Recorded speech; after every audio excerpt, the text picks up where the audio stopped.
Jika pertemuan sudah terjadi, apakah ini artinya laporan Jokowi untuk tersangka Egy Sujana dan Damai Hari Lubis akan dicabut? Dan apakah ini artinya pihak Egy sudah mengakui tudingannya terhadap Jokowi selama ini tidak terbukti?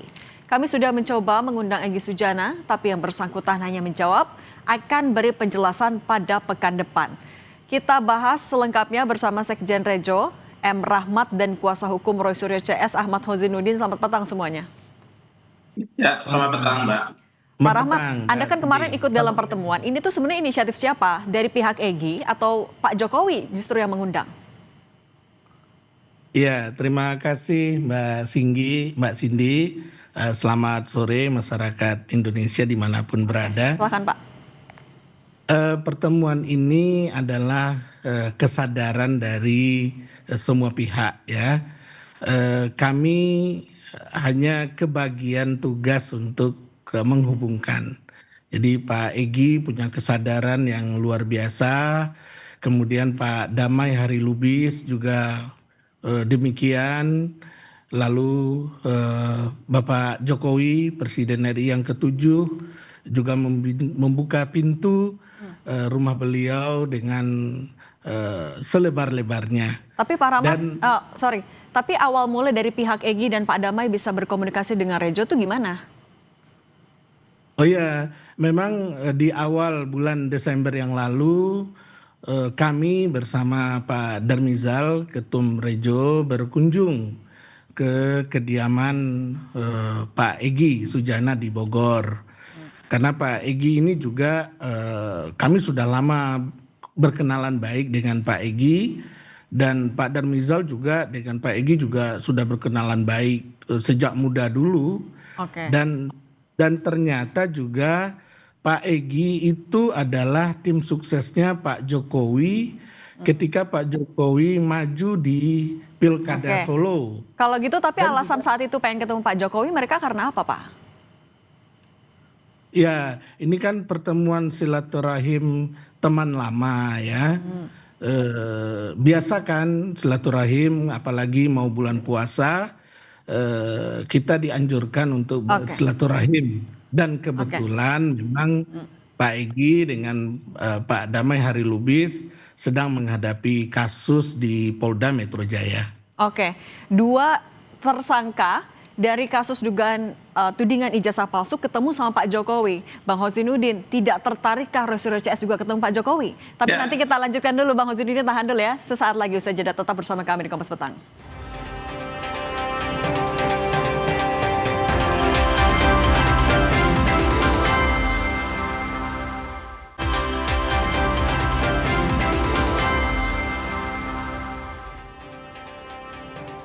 Kita lanjutkan dialognya, Bang Hozinuddin. Dua tersangka sudah ketemu dengan Pak Jokowi, tapi sebelumnya Anda dengarkah soal ini? Ya, yang jelas pertama kami menghormati setiap langkah tindakan dari pihak manapun yang diambil atas inisiatif dan atas motif apapun. Itu yang pertama. Yang kedua, kami dari tim advokasi anti kriminalisasi akademisi dan aktivis menegaskan bahwa langkah yang sudah ditempuh Egy Sujana dan Saudara Damai Hari Lubis itu tidak ada kaitannya sama sekali dengan kebijakan hukum yang kami kelola bersama tim Roy Suryo CS. Tapi dari Anda tahu kalau misalnya mereka memang mau ketemu Bang Hozinuddin? Ya. Tapi dari kubu Anda tahu kalau memang dua tersangka ini mau ketemu Pak Jokowi? Ya, justru sudah tahu karena diinformasikan media, dan karena itulah kami mengambil sikap bahwa kami tidak bisa dikaitkan dan tidak ada kaitannya dengan manuver yang diambil keduanya, baik itu untuk mendukung Jokowi dengan program-programnya, dan atau apalagi hendak memberikan atau meminta maaf terkait ijazah palsu. Karena soal ijazah palsu itu bukan persoalan personal yang tidak bisa dimaafkan oleh individu tertentu, atau kalaupun itu sudah dimaafkan tidak menghentikan kasus ini. Berarti tapi kalau Anda bilang manuver berarti udah beda haluan, udah pecah. Bang Hozinuddin? Oke, tampaknya sinyalnya ada gangguan, kita ke Pak Rahmat lagi, kita lanjutkan Pak Rahmat. Kemarin pertemuannya, tapi yang dibahas apa yang terkait dengan persoalan ijazah ini? Oh ya, memang yang dibahas bukan hanya soal ijazah, ada 4 hal yang dibahas. Ya, kami memahami setiap kali di persidangan Jadi Oke, saya sebentar. kira itu adalah pertemuan yang mengkonfirmasi Oke, ketakutan kubu Joko Widodo untuk kasus ini bergulir di persidangan, oke, sehingga bermanuver mencoba mencari pihak-pihak yang bisa diajak untuk berkompromi dengan bridging kebangsaan dan seterusnya, walaupun belum masuk kepada soalan ijazah palsu karena mereka tentu saja akan cek ombak. Tapi kami tegaskan, apapun komitmen antara Egy Sujana dan Damai Hari Lubis dengan Joko Widodo itu sama sekali tidak mengikat dengan apa yang ditempuh oleh klien kami Roy Suryo, terutama setelah ditunjukkan ijazah pada gelar perkara khusus. Klien kami makin meyakini bahwa ijazah tersebut bermasalah, sehingga prosesnya memang harus disetuntaskan melalui proses persidangan, dan oke. perdamaian apapun dalam kasus ini tidak mengikat begitu. Oke, Pak Rahmat, tapi seperti yang disebutkan ada kompromi ketika pertemuan kemarin.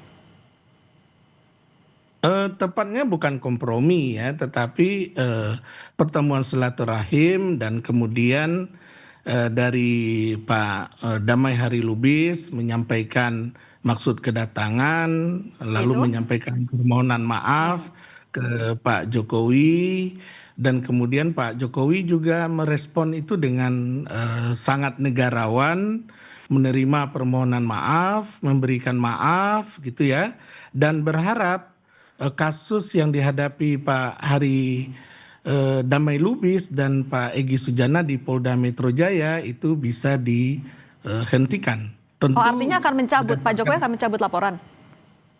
ya tentu kewenangannya ada di Polda Metro Jaya. Tapi kalau dalam pertemuan kemarin, tapi Pak Egy dan Pak Damai artinya mengakui kalau itu memang ijazah asli Pak Jokowi.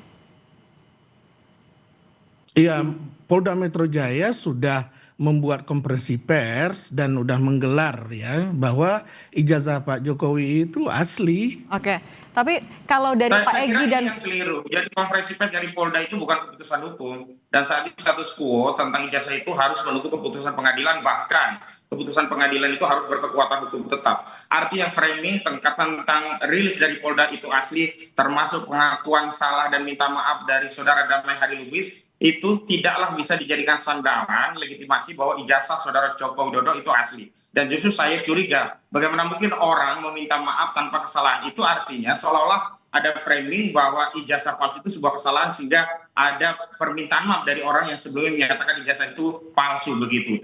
Tapi bagi kami tidak mengapa dan tidak soal, karena apa yang dilakukan oleh saudara Egy Sujana maupun Damai Hari Lubis itu sama sekali tidak bernilai, karena kasus ini sedang bergulir di persidangan. Yang mengikat bagi publik, bagi seluruh rakyat adalah apa yang akan diputuskan oleh pengadilan, bukan statement saudara Joko Widodo. Dan termasuk framing yang dibangun saudara Joko Widodo seolah-olah akan memaafkan urusan personal, proses hukum jalan terus, yang seolah-olah ijazah itu sudah dibuktikan asli, padahal hanya ditunjukkan. Dan setelah ditunjukkan, klien kami makin yakin bahwa ijazah itu bermasalah, dan justru karena ijazah itu bermasalah, maka klien kami punya kepercayaan diri untuk dibawa ke persidangan dan dapat membuktikannya melalui proses persidangan. Dan dibuktikan dalam sebuah proses persidangan yang terbuka untuk umum bahwa ijazah saudara Joko Widodo memang benar-benar bersalah. Artinya kalau minta maaf, harusnya yang meminta maaf itu adalah saudara Joko Widodo, dan bukan kepada Roy Suryo, tapi kepada seluruh rakyat Indonesia, karena pertama telah membuat gaduh soal ijazahnya hingga 4 tahun lebih. Yang kedua, apalagi kalau nanti terbukti bahwa ijazah itu palsu, maka saudara Joko Widodo harus bertanggung jawab, bukan atas permasalahan pemalsuan dokumen saja,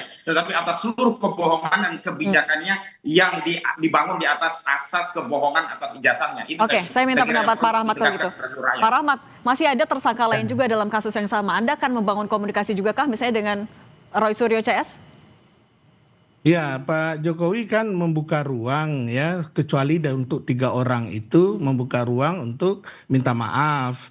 Nah, bila sahabat-sahabat yang lain berkenan untuk difasilitasi, ya kami siap untuk mempertemukan dengan Bapak Joko Widodo di Solo. Nah, terkait keterangan kuasa hukum tadi, ada anekdot yang ingin saya sampaikan, Mbak Cindy. Saya tamatan Trisakti, ijazah saya dikeluarkan Trisakti, dan Trisakti mengakui ijazah saya asli. Saya nggak perlu bukti pengadilan kan untuk membuktikan bahwa ijazah saya asli. Lalu kenapa ijazah Pak Jokowi harus bukti pengadilan? Ya itu aja, ya kan? Dan ketika kampus mengatakan itu asli, polisi mengatakan asli, ya selesai.